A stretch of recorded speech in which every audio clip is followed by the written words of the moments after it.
Hey everybody, we back. Got 3 weeks of jump rope for you. Got a lot to show you here. Different beard lengths, different settings. I actually took a vacation to Poland. I went to Poland. I went to Krakow. I went to Warsaw.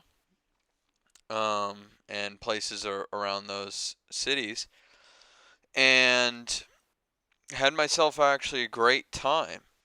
Poland's a really cool country. Um, I've been fortunate enough, I've been blessed enough to have been able to go to a lot of different places, many states in the United States, many countries in the world, and Poland's a pretty cool place. Um, really nice people, good food, good vibes, environment. Had a really good time there. In terms of jump rope, I was able to jump rope while I was in Poland, of course, right? We're doing this, um, you know, I'm doing a year straight, so of course I have to jump rope while I'm in Poland. But I realized that I wouldn't be able to jump rope outside easily and film, but I knew I'd be in hotel rooms. So I was proactive and I bought a cordless jump rope. So in some clips coming up, you will see that for the time that I was in Poland, I was able to jump rope um, with the cordless rope in my hotel rooms.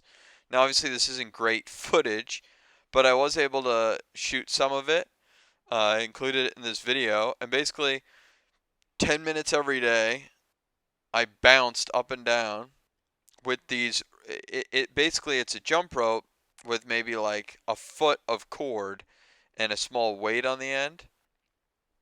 Uh, in terms of its comparison to jumping actual rope, jumping rope is definitely better than a cordless rope. I wouldn't recommend. First of all, a cordless rope is boring. Um, it's just you're just jumping up and down. But it does make. Well, I'll say the negatives and then I'll say the positives. The negatives are it's boring. There's no threat of failure.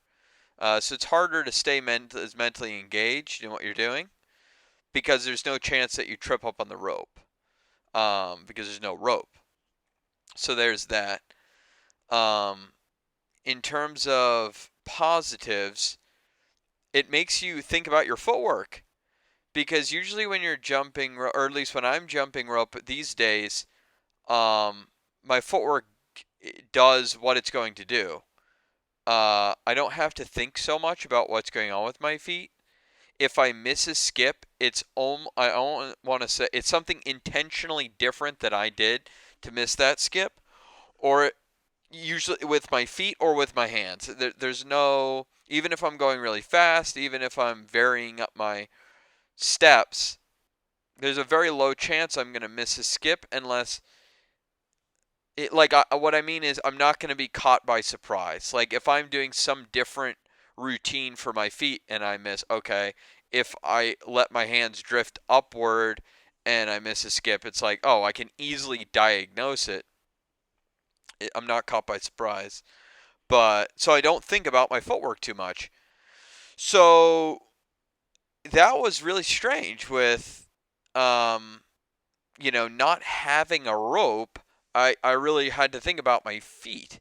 So I was just kind of in a weird place um where yeah, I was very much aware, and they were good little workouts even with the cordless rope to get in because yeah, I was more aware of what my feet were doing, and I think I actually did more jumps than I normally would because with my ropes, they're weighted. I can only turn the rope over so fast.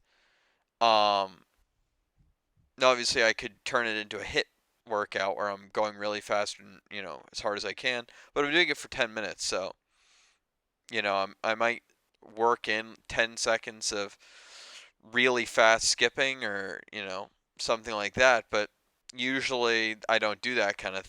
I don't do super intense. So it was interesting, jumping kind of as fast as I could was a change. Um, the other change was I didn't have my sneakers with me. I actually wore boots because I thought it would be snowy in Poland. And I didn't have room for sneakers, so I jumped barefoot. And so this past week, so this is 3 weeks. This is the week, or like a few days before I went to Poland, maybe almost the entire week before, the time I was in Poland, and then my time the week afterward. Um, and I've been developing this problem with my toe. Um, I have this, I'm not sure what's going on, but there's definitely pain in my right big toe.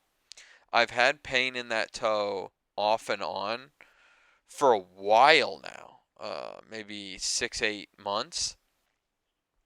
But in the past like 2 weeks since Poland, maybe because I was jumping rope, um, like I was in the hotel rooms barefoot. I don't know, maybe that contributed to the increased pain. But I definitely am having like some big toe pain. So I'm hoping that goes away because it's super uncomfortable, like walking. Like, I walk with like a little bit of a limp. But it's also made me take stock of kind of where I'm at with, um, with regards to strength. I read this thing recently that they did a study with shot putters, where they said that they did a study and they only worked out the shot putters' fingers and toes, and it increased all of their shot put lengths. And it's just really interesting how like these little muscles can make such a big impact. Um, and so something I'm thinking about is incorporating more workouts to get my feet stronger and my toes stronger for this jump rope.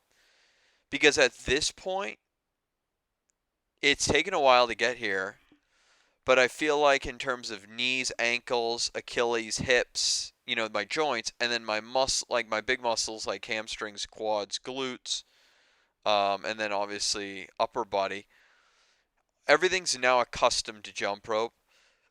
I get no soreness, I get no fatigue. There's nothing like that. Obviously, I'm doing the same amount of minutes every day, but I am doing it every day without any breaks. But there is no fatigue. But the fatigue is, excuse me, it's now starting to come in oddly these uh, small areas, like muscles, like my toes. And I notice, that my toes are the weak link in the chain. I've noticed that for a few weeks now. My toes just aren't very strong.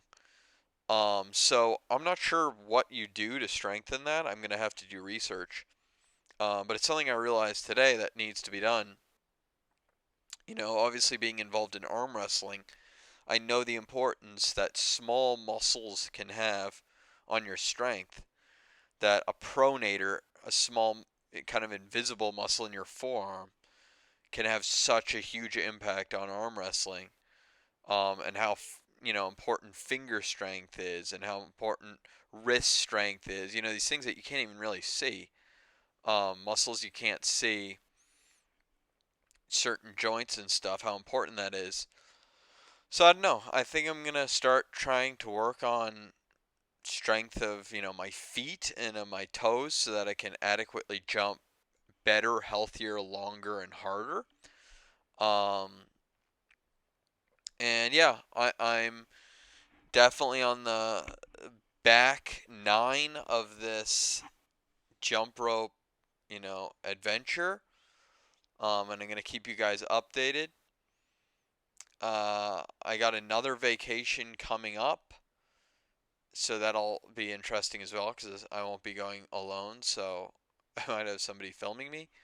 Um, so that'll be interesting. Um, yeah, I guess that's all for this video. Thank you for watching. I hope you've enjoyed these insights, and I'll see you in the next video.